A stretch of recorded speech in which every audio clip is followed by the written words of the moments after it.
বিএনপির ভারপ্রাপ্ত চেয়ারম্যান তারেক রহমান ঘোষিত রাষ্ট্র কাঠামো মেরামতের ৩১ দফা আধুনিক বাংলাদেশের রূপরেখা বলে মন্তব্য করেছেন বিএনপি চেয়ারপারসনের উপদেষ্টা এবং সাবেক হুইপ মনিরুল হক চৌধুরী।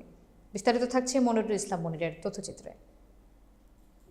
তিনি বলেন, আগামী নির্বাচনে বিএনপি রাষ্ট্র ক্ষমতায় অধিষ্ঠিত হলে ৩১ দফা বাস্তবায়নের মাধ্যমে জনগণের আশা আকাঙ্ক্ষায় প্রতিফলন ঘটবে।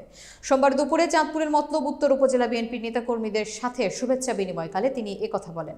বিএনপি চেয়ারপারসনের উপদেষ্টা ও সাবেক হুইপ মনিরুল হক চৌধুরী মতলব উত্তর উপজেলা বাংলা বাজার এলাকায় পৌঁছলে বিএনপির জাতীয় নির্বাহী কমিটির সদস্য ডক্টর জালাল উদ্দিনের পক্ষ থেকে ফুলের শুভেচ্ছা জানান উপজেলা বিএনপির সভাপতি অ্যাডভোকেট ফজলুল হক সরকার হান্নান, জেলা বিএনপির সদস্য আলমগীর হোসেন সরকার, উপজেলা বিএনপির সাধারণ সম্পাদক নুরুল হক জিতু, সাংগঠনিক সম্পাদক মিয়া মঞ্জুর আমিন স্বপন, স্যাঙ্গারচর পৌর বিএনপির সভাপতি নান্ন মিয়া প্রধান, সাধারণ সম্পাদক জাহাঙ্গীর আলম প্রধান, উপজেলা যুবদলের আহ্বায়ক খায়রুল হাসান বেনু, সিনিয়র যুগ্ম আহ্বায়ক রাশেদ জামান টিপু, পৌর যুবদলের আহ্বায়ক উজ্জ্বল ফরাজি, উপজেলা ছাত্র দলের সভাপতি নুরুল হুদা ফয়েজি সহ নেতৃবৃন্দ।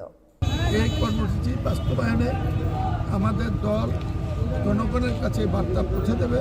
সরকার ক্ষমতা গেলে আমরা ইনশাল্লাহ এই কর্মসূচি বাস্তবায়ন করে বাংলাদেশকে সুখী সমৃদ্ধ করবে।